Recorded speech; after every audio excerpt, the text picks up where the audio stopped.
Hello again everybody, and welcome back to RuneScape Real Talks. Today we'll be talking about player feedback, how to use it, and the dangers that come with it.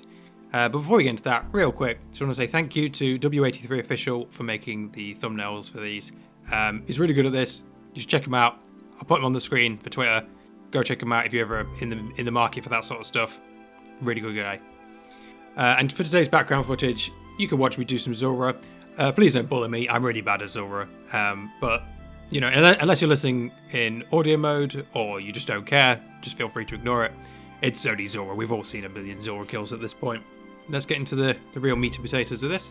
So, today we're talking about who the hell are Jagex supposed to listen to? The problem with feedback is that it's a double-edged sword.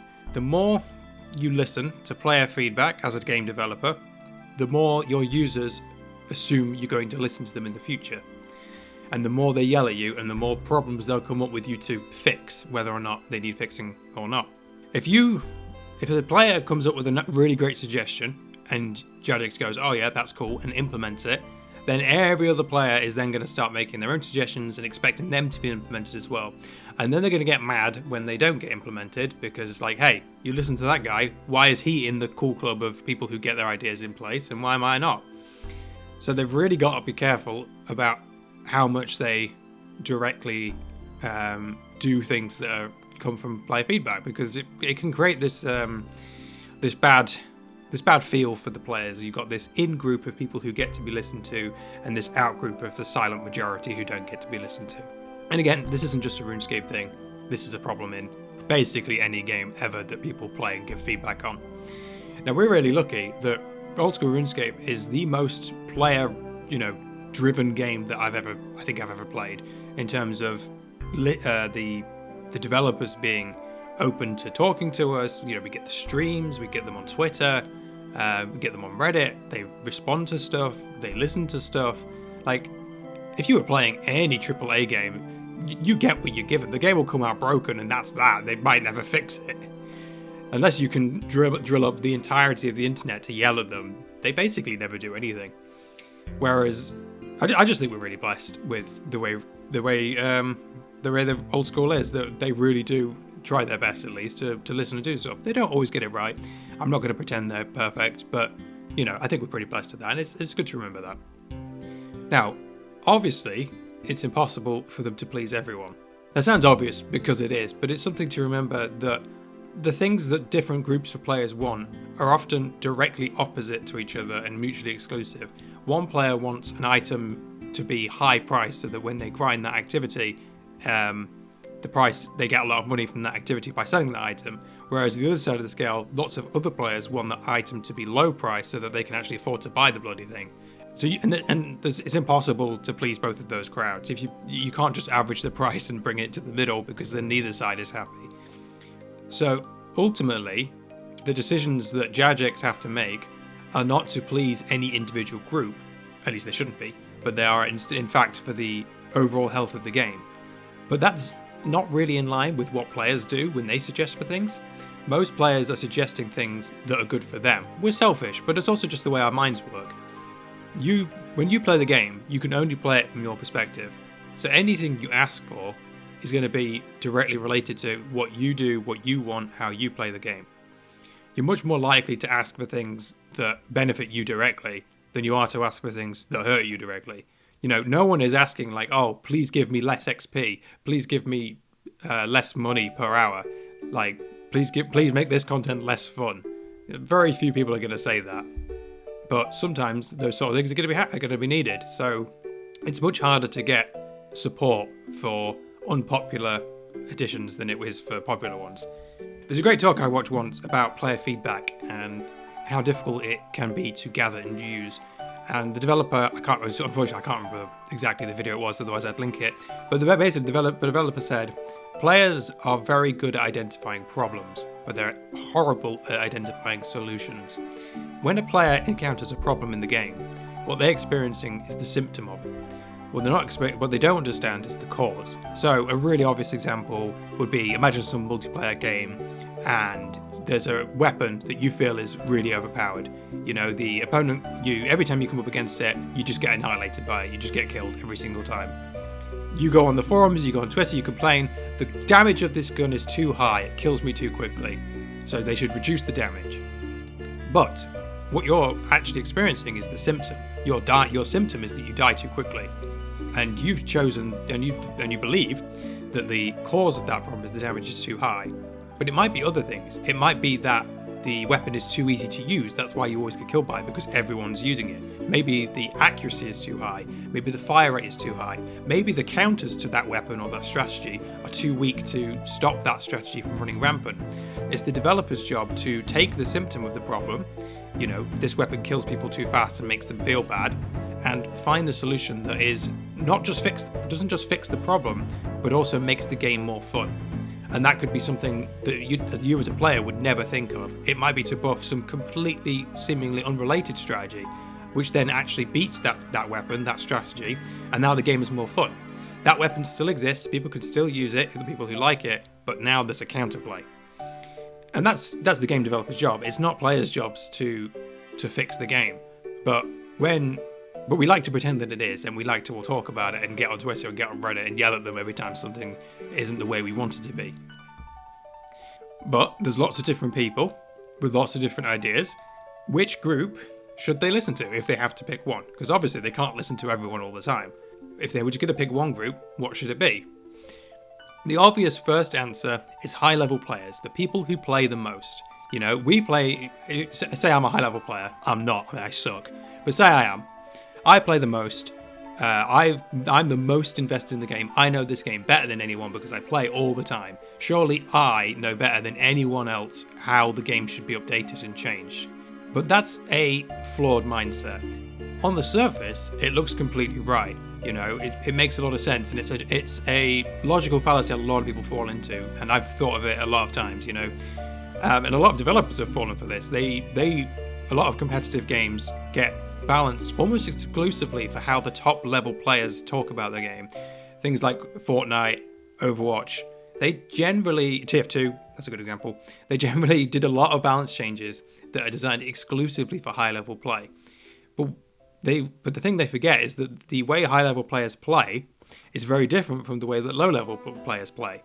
The things they're after in the game are very different, and weapons and strategies that are often incredibly abusive and oppressive at the top level are almost underused or just kind of fun in the lower levels.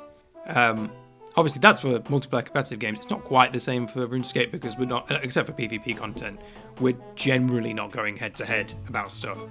But the same concept still applies. The way the average player plays RuneScape is nothing like what the average high level player plays like. The average high level player is engaging with, honestly, a very narrow slice of content. There's going to be exceptions, not every high level player is like this, but most high level players are going to be doing raids 1, 2, and 3, Fasani's Nightmare, Inferno, maybe some Zulrah and Vorkath, but occasional Slayer bosses and stuff. But other than that, what else are they actually meaningfully interacting with on a regular basis? They're not doing quests, they already did them all. They're not doing low-level content, they're not doing low-level skilling, they've already done all that stuff. So they don't care about that. And so any update that comes out that is catered to new players, making the new player experience better, making the game better for free-to-play, fixing the low-level economy, making RuneCraft better, most of them don't give a shit, because why would they? They never interact with that content. So they don't understand the problems that may exist in those locations, and they get mad. They're like, why are you updating this? This has got nothing to do with the way I play the game. It's not relevant to me at all. But what they forget is that for a lot of other players, it is. And we have to make changes that are good for the health of the game. A really good example of this is what's it called? So on your minimap, bottom left, there's a orange button with a question mark on it. And it tells you what quest you should do next. When that came out, I remember so many people getting so mad about it. Like, what is this? It's a waste of time. No one's going to use this. But for new players, a really common problem is that they get into the game, they finish the tutorial, they spawn in Lumbridge, and they have absolutely no clue what to do or where to go. Unless they go and watch some YouTube videos or read a wiki guide, which they don't even know exist, by the way. The tutorial doesn't mention at all about the wiki. There's that wiki button you can use to look up items. It's the most useful thing in the game, and there is no mention of it in the tutorial as far as I'm aware. So that's, adding that would be good. But anyway, that's beside the point. They don't have a clue. They're just there, and it's not 2004 anymore. The new player starter area isn't full of players who you can ask, like, hey, where should I go? What should I do? It's going to be a few gold selling bots and people teleporting there to go to the Colormancer's chest for whatever reason, or doing a clue scroll. It's not going to, and then they're going to teleport out again. They've probably got public chat off. There's no one you can ask. So that adventure guide that tells you what quests you could do, it's a really great way to guide those early players across a route of what they should be doing. If you're always aiming to do the next quest, you're always progressing, you're always going up in your account. But loads of people saw it and they were just like, what is this? This is a waste of time. But it's the sort of thing that isn't fun or relevant to us higher level players, I'm not high level, but is super useful and can be a game changer for keeping low level noob players in the game longer so they can get to that higher level eventually. So that's the first one. That's why, honestly, I don't think that high level players are often as good to talk about content as they think they are. Now, if you're getting really specific and you're talking about, how can we change this one specific thing? How can we change challenge mode, change Chambers of Xeric to be better? Then, of course, ask the high-level players, the ones who've got 2,000 KC. They're going to know better than anyone. But ultimately, the way they play the game is not going to be anything like what the average player is. The average player is nowhere near as optimized, nowhere near as efficient, nowhere near as precise. They look at the raid and they say, oh, I can do... I've never actually done Chambers of Xeric, so forgive me if these numbers are wrong. But they can look at Chambers of Xeric and they say, oh, I can do 4 an hour. And, so clearly it's not hard. And if anything, it should make it harder. Or you definitely shouldn't make anything easier to do. But then someone who's just starting would come to that content and be like, I don't have a clue what I'm doing. And there might be things that the high-level players take for granted that are obvious to them that lower-level players wouldn't even think of or even notice. The way the RuneScape works, there's a lot of things that don't work the way you think they do. Like the way that damage is calculated way before it actually registers and shows on the character. So anyone who's trying to learn how to prayer flick or prayer switch during combat, Jad is usually the first thing that people guys come to that. They will switch to range when they see the projectile because they think, oh, I'll be safe now, and then they die because it doesn't work the way they think it does. And these things, any higher level player knows this, back of their hand by now, but new players getting into it have no clue. So, just things like that the higher level players wouldn't even think of, that are second nature to them, are really not obvious to newer players who have never really engaged with those mechanics on that high level. Okay, so across the high level players, we can't trust them. Anyone with a 2k total higher level, their opinions now ignored. Who's the next one? So the next most obvious contender that we like to listen to feedback from is the content creators. And no, I don't mean me, although obviously Jagex should listen to me because everything I say is 100% correct all the time. But what I'm talking about is the real content creators, the big boys who are playing all day, every day. They play RuneScape for a living, whether that's streaming or on YouTube, making videos. Those guys, not all of them do it, but a lot of them like to, share their 2 cents. This is what I think Jagex should do. And their ideas often, get a lot of momentum because, they get a few 100,000 eyes on it. Everyone starts talking about it because, they all pull together in this single thing. And generally, the subscribers of a YouTuber generally agree with them because that's why they subscribe to them. They're fans. Of course they're going to agree with them. So that gives this sort of artificial push to these ideas just because of who said them rather than the strict merits of them. Now, content creators have a lot of crossover with high-level players. Most of them are going to be high-level because they play all the time. So they're going to have a lot of the same biases that we see there. But the way that RuneScape plays when you play it for a living is very different to the way that it plays when you play for fun. When you're playing all day, every day, the ideas of what is and isn't acceptable or what is or isn't good gameplay change a lot. When you're playing all day, doing something for 10 hours in a row is completely normal, especially if you're doing it on stream. It makes it way more interesting. You've got people who come to watch, you're making money on it. You want grinds to last a long time and you want them to make good stream content. And some content makes better stream content or better YouTube content than others. Something like the Giants Foundry, that's not going to make good content for YouTube and stuff. You know, you can do a chill stream, you can talk to viewers and stuff, but it's not going to make good YouTube content. What are you going to show? Like, oh, I made a sword, then I made another sword. Whereas something like a raid, you could show almost the whole raid, because there's aspects to every single step. You know, oh, here's the skip I do here, here's my strategy for this. You can do a whole 30-minute, an hour-long video on Tombs of Massacre, but Giants Foundry, you get like 5 minutes of content, 15 minutes if you pad it, but, you know, we YouTubers, of course we pad it, but, you know, there's like 5 minutes of content there for a YouTube video. So content creators are always going to be biased to stuff that makes their content better, and they're also going to have a warped view on what is a regular amount to play. 100-hour grind to a RuneScape YouTuber, that's like 10 plus streams they get to do. That's good for them. 100-hour grind to a regular person who gets to come home from work and play 2 hours a day at most, that's 50 days. You know, if they do 2 hours every day in a row and nothing comes up.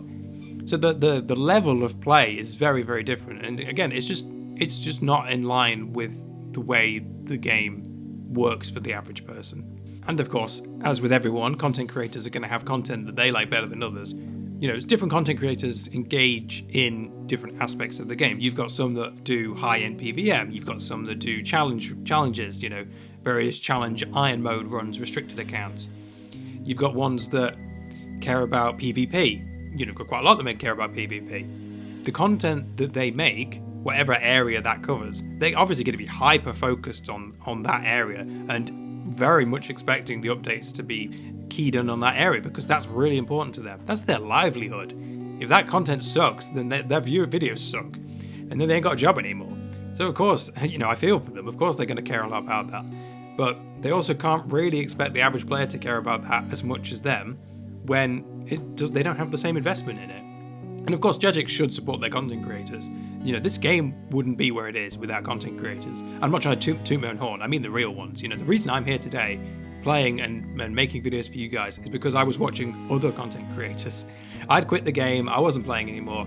YouTube one day decided, hey, here's some RuneScape videos, what do you think? It got me hooked, and I came crawling back. You know, and I think that's the same story for a lot of people. Hell, I mean, half of Cecil's audience admits on the comment section they don't even play the game anymore. So, you know, but that's a few 100,000 potential customers that Jagex has got from a bunch of content creators who they don't get paid by Jagex. You know, a lot of them are working for free. I am. So I don't think we should just leave them out to dry, but and some things, you know, can be done with them in mind. But again, as with everything on this list, we can't focus solely on them.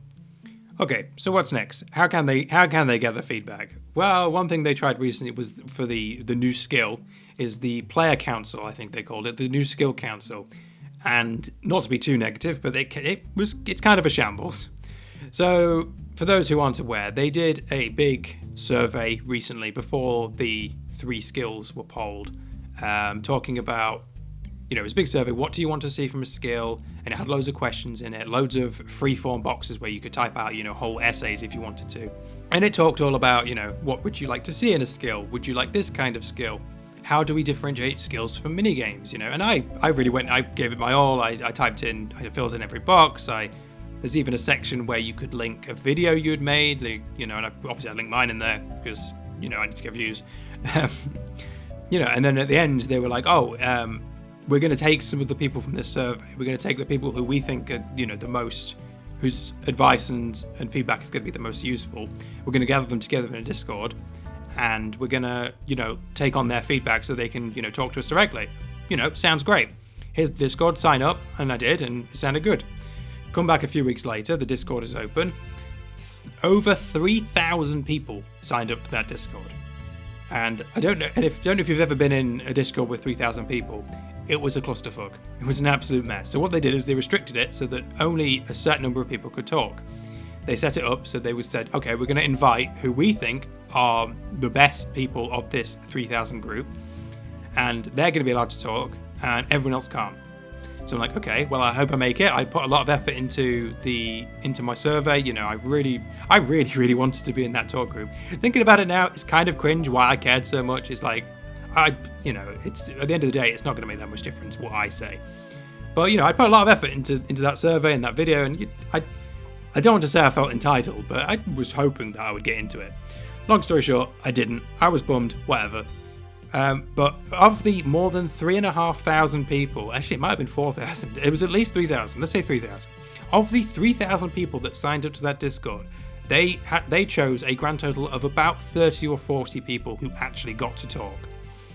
And as you can imagine, everyone in that chat was pissed. So what they started to do in protest is to react to every single post that was coming in with negative things. So very quickly the JMods turned off reactions, so they couldn't do that anymore. And they opened up a free-for-all chat where everyone who wasn't on the chosen list could also talk. But again, that turned into a complete clusterfuck. You can't have 3,000 people talking in a Discord chat. It doesn't work. Now, I understand the JMods. You can't listen to 3,500 people at once. It's just going to sound like chaos. But at the same time, if 3,500 people sign up and you only allow 30 or so of them to talk, how do you think that's going to look? How do you think that's going to go down? You've got what, less than 1% of people are allowed to talk? 0.1%? Is that the maths right? 1% would be, no, 1% is, 10% is 300, 1% is 30, yeah. Sorry, bad maths. So 1% of people who signed up were allowed to talk. So now you've got this elite few group, the in group, and everyone else, the out group. Obviously, everyone was mad. And admittedly, I was a bit mad too. I'm over it now, don't worry. But I understand that what they were trying to do. They wanted to try and get a small group of dedicated people who really cared about the game to give as much feedback as possible. But all they've ended up creating is this in-group, out-group situation where those people's voices are now more important than everyone else's. And they say that they tried to get a even group that represents everyone fully. They wanted to get a small, dedicated group to give them feedback and all their things. And they say they tried to make it balanced, but ultimately we know that the ones they chose are going to be the ones that are more positive towards the skills or line up with the ideas that they have in mind. Like, the act of making that choice just puts them in an awkward position. Now, ultimately, did their feedback actually have any impact on where sailing went? I don't know. I left the Discord. I don't think it was even with just the 30 or 40 people, it was still really messy. 40 people all trying to talk at once, all trying to make their ideas more heard than everyone else's, getting mad at each other because people don't agree with them. Yeah, it's not a recipe for success. Okay, so the player council, I'm not going to say one way or the other whether it's a success or failure, but it was a bit messy. So where else can they go? Where can they go for feedback? Well, they can go to the places that are always giving feedback, places like Reddit. Now, Reddit gets a bad rap. Everyone hates Reddit. People on Twitter love to say how awful Redditors are, and people on Reddit love to say how awful Twitters are. Ultimately, they're just people. People use both of them. You can't get mad at someone for using the wrong site, unless it's Facebook. But ultimately, the way that Reddit seems to be is not because of the nature of people who use Reddit. It's mostly just the way that Reddit works. The upvote and downvote system is horrendously flawed. It's not a good system, especially for promoting reasonable discussion. People don't upvote things that are good. They upvote things they agree with or things that they laugh at. Reddit, so I can't remember where I read it. I can't remember who said it, but Reddit is mostly good for getting a curated stream of memes to your front page. It is terrible for everything else because what gets upvoted most is stupid jokes and things that agree with the common consensus. Unpopular opinions get downvoted, and so they disappear and delete. For a really silly example, I can post the same thing, 2 days in a row, and the first day it will get downvoted into oblivion and deleted because it got downvoted too much. And the second day I post it, it will get upvoted to make the front page. Because what really banks what people see is how many people look at the new, because the default filter is to filter by hot, which uses Reddit's algorithm, which basically puts exclusively upvoted and highly commented stuff on the front page. Anything, which means that the people who set their filter to new get to be basically the curators of the content. Whatever they say gets up onto the hot page and then gets shown to everyone else. So when you post something, you're hoping that the first 5 or 10 people who see it like it and upvote it. If they don't, they downvote it and no one gets to see it. Try again tomorrow, I guess. What this leads to is it leads to hive mind mentalities. People are much more likely to say things that people agree with, because if you say things that people disagree with, you get downvoted. And we like to pretend that it doesn't affect us, but it does. Number go up in RuneScape is very similar to a number go down on Reddit. We like it when people agree with us, and we're much less likely to post something that we know is going to get downvoted, especially when we know that if it gets downvoted too much, it then gets hidden and no one can see it. The idea of Reddit is that they self-moderate and they self-police, but all that ends up happening is you get community hive mind consensus, and if you try and stray from that, then you just don't get to talk. So ultimately, ideas that are already popular there will always be more successful than new ideas that that don't line up with what everyone already thinks. That's the nature of Reddit. It's just the way the website works. It's a flawed website, but if that's what they wanted to do, then that's that. But anyway, we're not here to talk about Reddit. So instead of Reddit, maybe you go to Twitter. Twitter has a lot of similar problems. You don't have the upvote downvote system, but you're much more, because everyone, the way that works, you're much more likely to see the posts of people you follow rather than people you don't follow. And obviously the people you follow are the ones you agree with. Unless you're some deranged weirdo who likes to hate follow, most of the people you follow are people that you like and that you agree with. So you're much more likely to see things that you agree with than things you disagree with, which then leads you to think that there's a lot more people on your side and that there isn't this other side of people who are talking about something completely different that you don't care about or that you disagree with. It gives you this very unbalanced picture of the way the game is and the way the world works. And as with most social media, there's this weird negativity bias. You will often see posts that have thousands of likes, but every single comment on it is negative, because people are much more likely to leave a like and leave on something they agree with, but much more likely to leave a comment if they're mad, you know?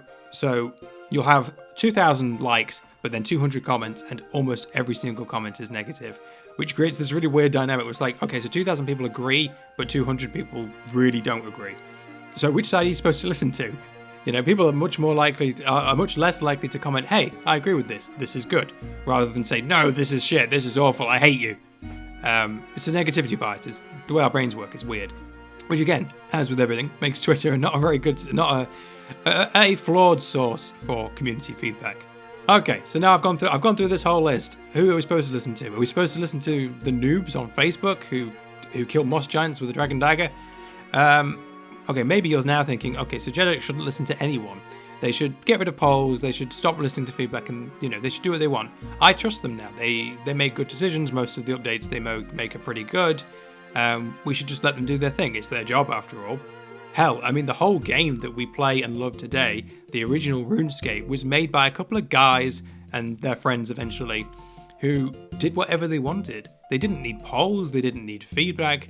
You know, occasionally the players would complain and something would get changed, but most of the time they were just like, we're going to do what we want, stock it up. You know, they added the fatigue and capture system to try and combat bots. Nobody liked that. Nobody likes putting in a capture or having to go to sleep every however many minutes it was so you can still gain experience.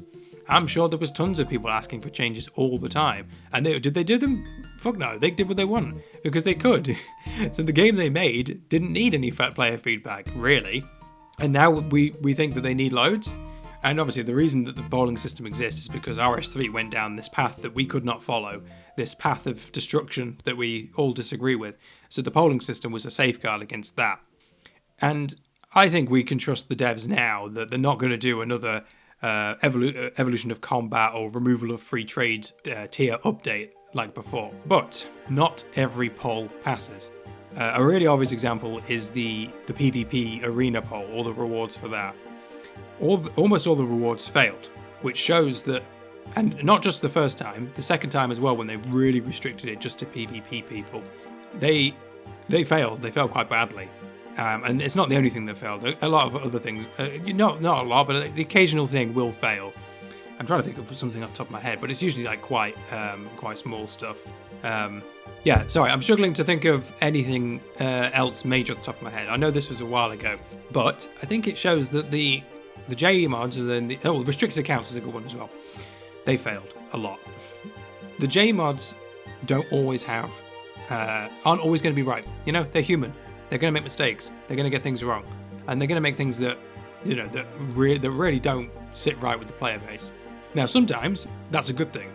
For example, when they first started doing integrity updates, that was so that they could remove the ability to do 6 hours of training AFK in Nightmare Zone. If I remember correctly, that was the very first thing that they integrity changed. And I think that's a good thing. Even though almost every player at the time would have been complaining, because they liked being able to go to sleep and wake up with 6 hours of free experience, even though the majority of the players, if that had been polled, would have voted no. I think they did poll it actually, and they did vote no, but they just put it out anyway, because of course they should. Because they should have the power to do that, because sometimes players aren't going to like things. The free T-bow spawn that was near the farming guild, if they polled that, would it really have passed? Like, everyone wants a free T-bow. Yeah, it will ruin the game and the economy, but free T-bow, it's better than grinding for it, because we're all selfish at the end of the day. So sometimes they will need to do things that are unpopular. That's what integrity changes are for. So they just because everyone votes no to something doesn't mean it's a bad update. Which, the polling system is going to be flawed in that way. But it is a lot of the time a good signal for saying, hey, this isn't the direction we want the game to go. Especially for something as divisive as PvP. They came up with this idea. They wanted to do things that they thought improved it, but the majority of the PvP community was like, no, we don't want this. We don't think it will improve. And I think that, and if polling had been removed, that update would have just happened. And maybe it would have got changed afterwards, after feedback, but without polling, we don't have anything to actually enforce that. Jagex, there's a lot of things that they say they'll do that they don't, or things that pass polls that never actually get added to the game. The obvious example of that is the Mage's book upgrade from Fasani's Nightmare. It passed the poll, and then some people complained, and it was like, okay, the poll doesn't matter anymore.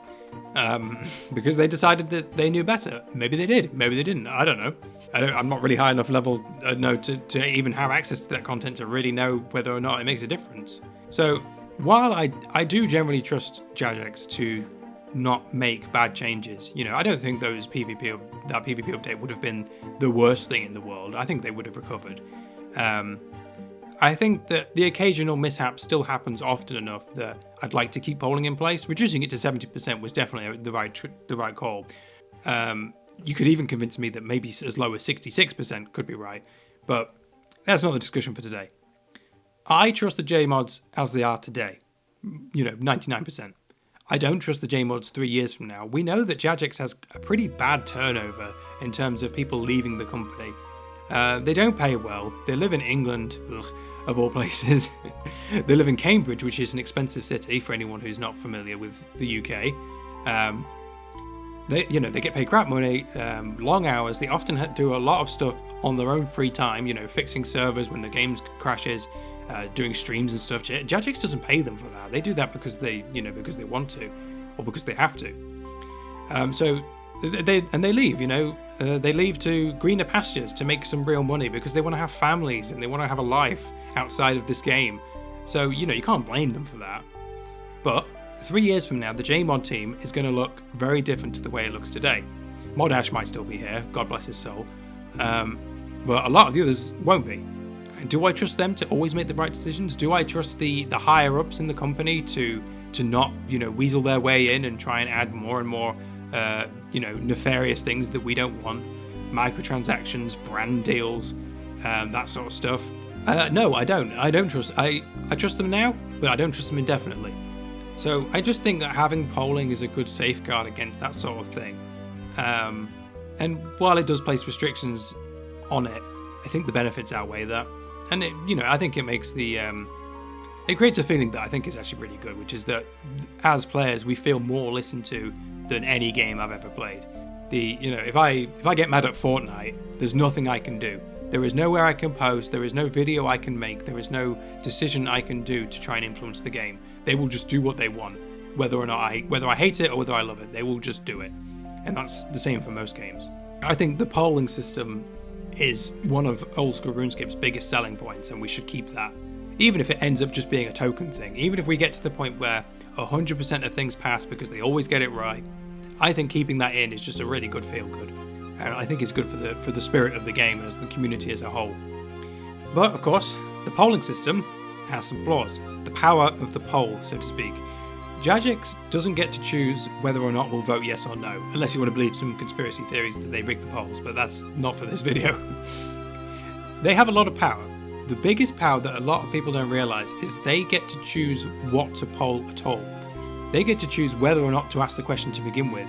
If they want something to happen, by putting it in a poll and giving us the option to vote on it. It puts the idea in our mind, something we might never have thought of. So, for example, I'm going to just name something really stupid, maybe. They want to add a new tree. You know, when's the last time we added a new tree to RuneScape? Probably Redwoods, I don't know, or Blisterwood? Anyway, it doesn't matter. Is it called Blisterwood? That one that's in Darkmere. Anyway, if they wanted to add a new tree, I mean, forestry's coming though, so they're going to add loads of new trees. But anyway, just bear with the example. If they're going to add a new tree to regular vanilla RuneScape, when's the last time one of us thought, hey, you know what we need? More trees. Most of us aren't thinking that. But as soon as they put the idea there of like, hey, do you want a new tree in OldSchool RuneScape? All of a sudden there'll be this huge burst of people like, yeah, of course we want a new tree.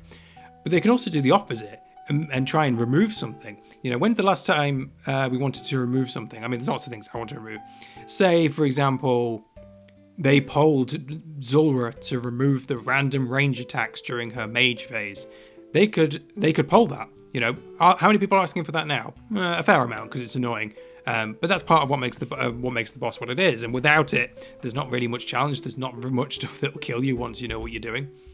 So they could poll, hey, should we remove the range attacks from Zulrah's mage phase? And all of a sudden there would be this huge support for that. But most of the people who got asked that question would never even thought about it until it came up. But if they flip the question and they say, should we keep Zulrah's range phase? You know, now we need 70% of people to say yes for it to stay in. Whereas before, we needed 70% of people to say yes to get rid of it. And that really changes how things go. Especially if they start and they can take this even further. If they give us if they say, hey, we're going to do this update, but we have two choices. Which one do you want? Yes or A or B? It doesn't matter which one we vote for. Something's getting added, which then makes it almost impossible for it not to be added. Now they don't tend to do that. They tend to say, okay, should we do this at all? Yes or no? If that passes, which one do you want? A or B? You know, they don't abuse the poll too much. But they have the power to do so, and they can use it to steer what they want, especially when they phrase the question. Some questions are phrased in weird ways that aren't at all, where it isn't completely obvious what they mean, and then sometimes that causes people to vote the opposite of what they actually wanted. And so they have a lot of power just choosing what to poll, whether to poll it at all, how they phrase the question, how they pose the answers, ranked choice votings and stuff. For a really good example, actually, for the options one was when they added the dragon pickaxe to a skilling location. They gave 4 different options and said, if it passes, which one should we add it to? And so by splitting it that and just saying whichever one gets the most votes wins, they make it so that one of the options only needs 26% support to get chosen, which means that you could add something that almost 75% of the players don't want or voted against. That's really dangerous. You're turning into first past the post fucking UK politics territory there, where you end up with a minority of people making a decision for the majority. And when it comes to polling and voting in general, that's something you really don't want, because you get a lot of disenfranchised and very angry people. Now, in the end, they fixed that because they sort of fixed it by removing 2 of the options. But what they really should have done is introduce some sort of ranking system to say, hey, which do you most like, which do you second most like, which one do you hate, maybe, and then using that to create scores, which then influences the final decision. If I really want it to be at Volcanic Mine, but really don't want it to be a Motherlode Mine, I should be able to put my vote as that. And we ended up in a very similar situation, really, with the new skill poll. They gave us 3 options: sailing, taming, shamanism, and say which one is your favorite, which ones do you want added to the game, and which is your favorite. And sailing won, but only by like 1%. So we now ended up in a position where the skill we're added, it's got like 56% of people saying, yes, I want sailing, and it's my favorite. And I think it's 58%, and shamanism was like 56%. Now, this isn't about the skill. It doesn't matter which of the skills won. I personally like taming the most, but most people don't. Sailing was my second favorite. Shamanism I wasn't a fan of. But the thing is, that doesn't matter. I don't really care which skill it was. This is about the polling process. We are now going forward with a skill that has that almost half the people didn't want, while also ignoring a skill that almost half the people did want. They really should have done some extra vote after that to say, okay, put these two against sailing versus shamanism, remove taming from the list. Which one do you want? This one or this one? A runoff vote of some kind, or to figure it out. But they didn't, and it made a lot of people very angry. I mean, I was annoyed at it. And I got what I wanted, and I was still annoyed because it's just not fair on all the other people who voted for shamanism. And it's easy to say, well, they're not strictly adding sailing. They might, the poll might fail later on, but the amount of effort and work they're going to have to go through to get to that point, and now that it's in motion, and now that people get to see it, and they don't get to see shamanism, sailing's basically a shoo-in. It's going to happen. We're going to get invested in it. And that investment gives sailing so much power that shamanism's off the table now. It's gone. Maybe they'll add it later if they come around to adding a second skill, but that's a big if, and it's a long time from now. Maybe if the poll had been done a second time, to get it down to those last two, maybe the answer would have been different, and maybe shamanism would have won. And even though that's not what I would have wanted, more people would have been happy. So that probably would have been a better situation for the game, because keeping players happy is the most important thing. But we're not getting that. We're just getting sailing. Get stuffed, everyone else, shamanism enjoyers. And that ship has sailed. Sorry for the pun. Most people are over it now, but I really think they could have done that better. But of course, when it comes to the poll system in general, there's a lot of restrictions it puts on the JMods when it comes to designing content, because they know everything they make has to pass a poll, every new content they make. And some things are much more likely to pass than others. So if they try and make something that they know isn't going to pass, then they're not going to bother. So originally we got new skill suggestions, we got sailing, then we got warding, then we got did we get artisan first or warding first? I don't remember the order. But we got the sailing suggestion, the warding suggestion, and the artisan suggestion. They tried to make a new skill 3 times, but after it failed that 3rd time, I think it really killed their enthusiasm to try and add a new skill to the game, because they just couldn't get it to pass a poll. Which is a big part as to why they've got this whole new system that they came up with to try to poll it differently so they can try and get a new skill out, because they really want to add a new skill because they think it'll be good for the game, which I agree with. But again, it's not what I think. It's not about what I think. With the way they polled it last time, they knew they couldn't get it through, so they gave up on it for a few years. And this is why they're much more likely to add things like a new raid, a new boss that makes money, because they know they're going to pass polls. Something like whereas some big update that the game could really do with, maybe like a UI change, a UI update, quality of life features, not quality of life features, okay, so whereas something much less flashy, things like UI improvements to the mobile client, the C++ client, the Jagex launcher, the new player experience, things like that. The average player looks at that and is like, this is pointless, this is a waste of dev time, give me something new to do. Even though it would be really healthy for the game and really helpful, it's not very popular. There's a principle in politics about the tyranny of the majority. The stuff that the majority of people want will completely outshine stuff that benefits a minority of people. If you think in society, people who are in a minority, who have minority needs that most people don't experience, think of disabled people, for example. And obviously this is a bit more serious than RuneScape, but just as an example, like disabled access to public places. 90% of people don't ever think about this because they're not in a wheelchair. Their legs work fine. They just walk up the stairs. But a very small number of people, those stairs are completely unusable to them. And if you ask the average person, should we add ramps? They'd be like, well, what do I care? My legs work fine. But to that small number of people, it means the world. It means everything. And RuneScape obviously will have some things that are just like that.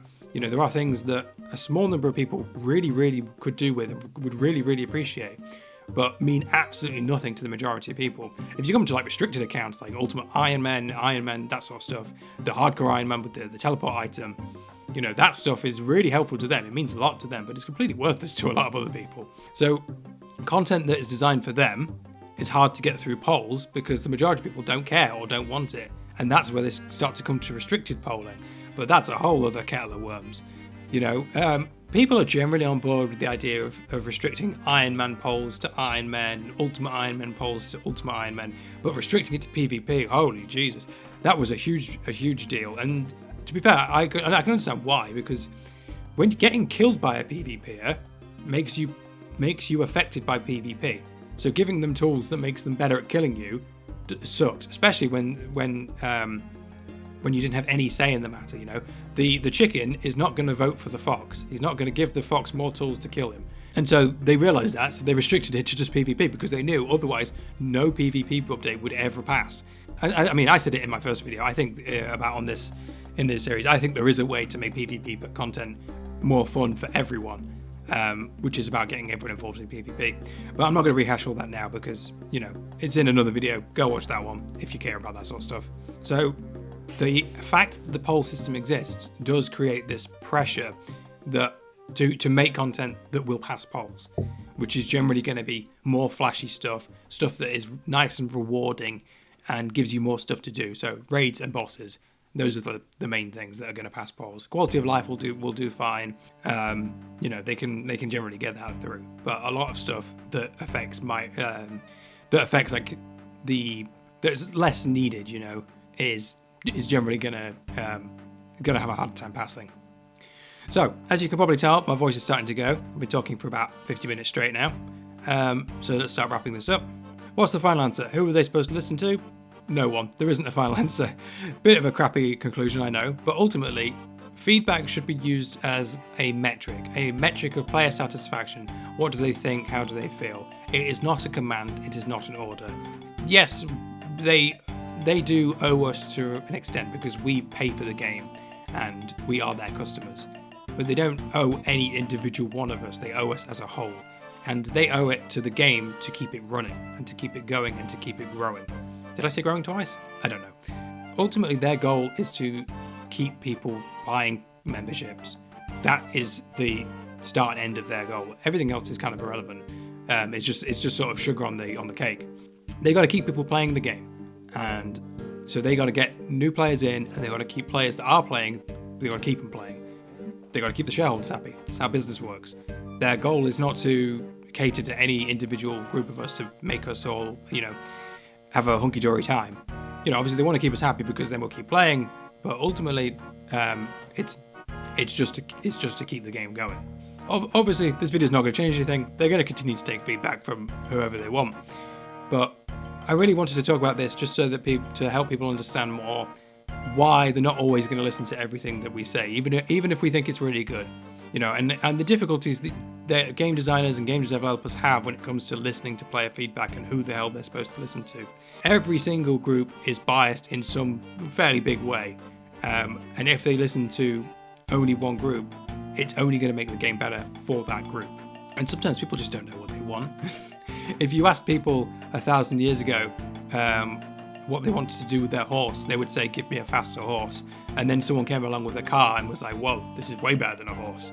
It's a common example of how that sort of thing works. Player feedback is a double-edged sword, and it is not an order, it is a metric. I think that's all I've got to say today. My voice is starting to go. So, anyone who made it this far, thank you very much. I hope the rest of your day goes very well. I hope I didn't die too many times at Zora. I'm not sure what the background footage is going to look like yet. Thanks for tuning in, and see you in the next video. Peace.